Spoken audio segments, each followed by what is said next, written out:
Merhabalar arkadaşlar, hoş geldiniz. Güzel bir gün diliyorum sizlere. İnşallah ayın 6'sında söylediklerimi yaşamışsınızdır. Gerçekten güzel bir gündü. Hem duygusal olarak iyi bir gün geçirdik. Daha da sürü etkileri bu arada. Maddi olarak da bazılarınız için bence iyi geçtiğini düşünüyorum. Kazançlar elde etmiş olabilirsiniz. Gayet verimli bir gündü. Şimdi 7 Eylül günü yine çok güzel bir gün. Ama bugün biraz daha dışarı açılıyoruz arkadaşlar. Çünkü Ay Kova burcunda bütün gün seyahat edecek ve sosyalleştiğimiz bir gün olacak. Çünkü yine bugün Mars Merkür'ün, Jüpiter ayın evet ve ayın tabii Kova'ya geçişiyle birlikte hepsini tetikleyecek. Merkür de terazide, hava grubunda yoğun bir gün. Dolayısıyla bizim işlerimizi biraz daha dışa dönük olarak daha hızlı toparlayacağımız bir gün olacak. Bilhassa 19.47'yi kullanırsanız eğer çok önemli görüşme, bir talep olabilir bu. Bir yazılı sözlü açıklama olabilir, bir Instagram paylaşımı veya bir YouTube ya da herhangi bir bu mecralarda eğer çalışıyorsanız harika bir saat. Hani Merkür'ün Ay'la çok iyi bir uyumu var. Değerlendirin derim.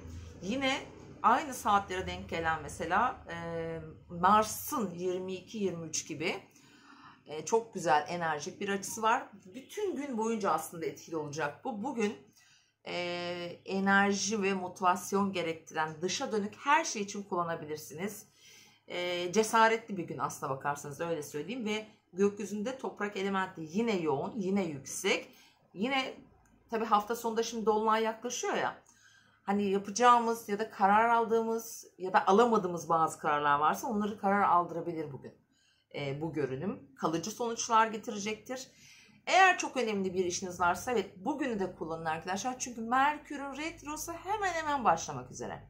Şimdi başlamadan bizim için hayati önem taşıyan diyelim konuları bir an önce toparlamaya çalışın hafta sonuna kadar. Şimdi bugün çarşamba. Cuma gününe kadar bunları bence bitirmeye çalışın ki daha sonra önünüzde biraz daha sizi zora sokacak durumlarla karşılaşmamak için. Çünkü şimdi Merkür Retrosu başladığında bizi biraz sıkıştıracak. Biriken işler önümüze gelecek.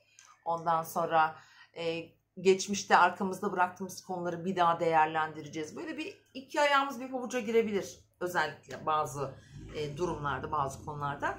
Dolayısıyla o yüzden iyi değerlendirelim bugünleri hazır güzel açılarda varken. Mesela ne olabilir? Sosyal çevre dedik, toplum içinde bulunmak için çok güzel bir iki gün. Bugün özellikle yeni tanışmalar, kendini ifade etmek istediğin bir durum olabilir mesela. Bir iş görüşmesi olabilir, yeni tanışacağın bir toplum olabilir, gruplar olabilir. Bunlar için güzel arkadaş, eş, dost vasıtasıyla mesela gelebilecek tanışıklıklar da olabilir bugün. Şimdi Merkür'e de güzel açısı olacağı için mesela şöyle de düşünebiliriz arkadaşlar. Hava grubunda ilişkilerimizi de mesela nereyle ilişki? Mesela bir devlet dairesiyle bir ilişkimiz olabilir. Ondan sonra bir ortaklı iş olabilir.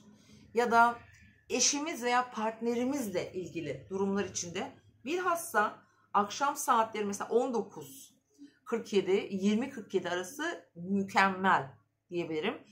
Çok iyi anlayabilirsiniz karşı tarafı. O sizi çok iyi anlayabilir. Daha sağduyulu diyelim. Biraz hava grubu tabii yüksek olduğunda şöyle oluyor. Hani uyum sağlamak kolay oluyor. Mesela zor, canını sıkacak bir durum bile olsa daha çabuk adapte olursun. Hani gerginlik yükselmez. Dolayısıyla güzel bir gün. Şimdi güzel bir şanslı saatimiz var. Ondan sonra da 3 tane şans saatim var. Vereceğim size.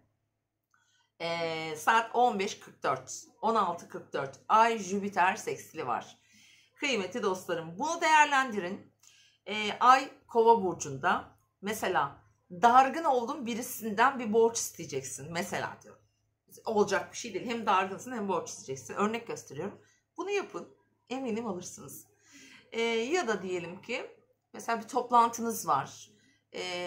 Bir grup çalışmanız var. Bir tanıtımınız var. Bir sunum yapacaksınız. Bu saate denk getirin. Özel görüşmeler için de yine gerçekten çok iyi, çok akıcı olur. Her şey çok kolay gider. Yani çok böyle uğraşmazsın, engel çıkmaz önüne.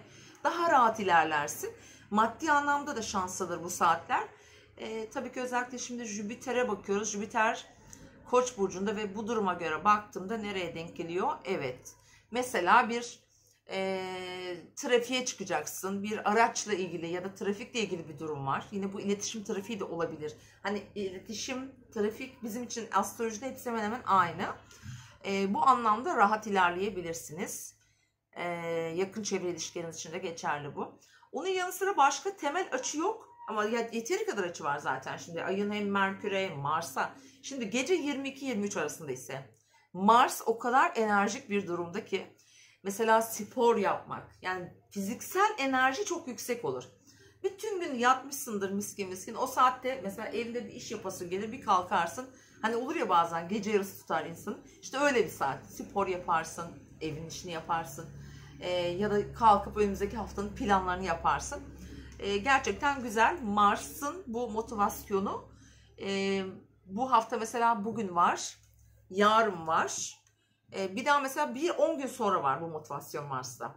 O yüzden yine değerlendir. Mesela ötelediğiniz bir iş, üşendiğiniz bir iş vardır, tamam mı? Hep ertelemişsinizdir. Yine bu Mars'ın bu aktif olduğu saatlerde bunlar çok faydalı egzersizler yapmak için. Yani bir de hani fiziksel güç gerektiren ağır işler için de gayet güzeldir. Harekete geçiriyor işte. Evet sevgili dostlar, böyle bir gün. Şimdi güzel saatlerimi veriyorum ben size. Buraya not aldım. Bugün 12.54, 13.58. Mesela bu saatlerde ne yapabilirsiniz? Özel ilişkiler için kullanabilirsiniz. İşte güzel bir yemek yapmak için kullanabilirsiniz. Efendim, alışveriş yapmak için kullanabilirsiniz. Güzeldir. Sevgi dolu bir saat bu arada.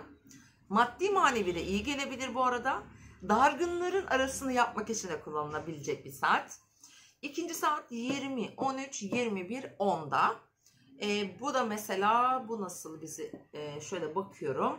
Finansal konular için de kullanabiliyormuşuz arkadaşlar. Evet, para, mesela ne diyelim, paylaşılan kaynaklar. Gün içindeki saat içinde 12.54, 13.58 o söylediklerimi yine kullanabilirsiniz. Bankalarla olan işlerinizde mesela özellikle bir para bekliyorsanız, bir başvurunuz varsa, bir ödemeniz varsa veya sıkıştınız, ödeyemiyorsunuz, tamam mı? Çok zor bir durumdasınız. Bir yardıma ihtiyacınız var. Maddi bir destek olacak bu. Yine bu saatleri kullanmanız çok faydalı olacağını söyleyebilirim. 12.54, 13.58, birisi de 20, 13, 21, 10. Diğer saatim ise 02.47, 03.44. Tabii gece saatlerine denk geliyor. Uykuda huzur verir bu arada. İyi gelir, iyi geçebilir geceniz. Ondan sonra onun yanı sıra mesela ne olabilir? Gece saatlerine şöyle baktığımda çok temel açı yok o saatlerde. Yani güzel rüyalar gördürür herhalde. Uyumayanlar için yine mesela bir Avrupa'da, Amerika'da vesaire bir görüşmesi vardır. Gece görüşmesi gerekiyordur mesela. Bu saatte görüşün. İş görüşmesi, özel ilişkiler. Onlar için çok faydalı olacağını söyleyebilirim. Evet arkadaşlar, böyle bir gün geçireceğiz. Bugün burçları yorumlayamıyorum. Gördüğünüz gibi başka bir yerdeyim. İstanbul'a geldim ben. Bu hafta bu şekilde yayınlar yapacağım size. Birazcık böyle amatörce olacak. Kusura bakmayın artık. Artık bizim aramızda böyle şeyler kalmadı. Kendinize iyi bakın. Yarın tekrar görüşmek üzere diyorum. Güzel bir gün olacak. Lütfen değerlendirin. Hoşça kalın.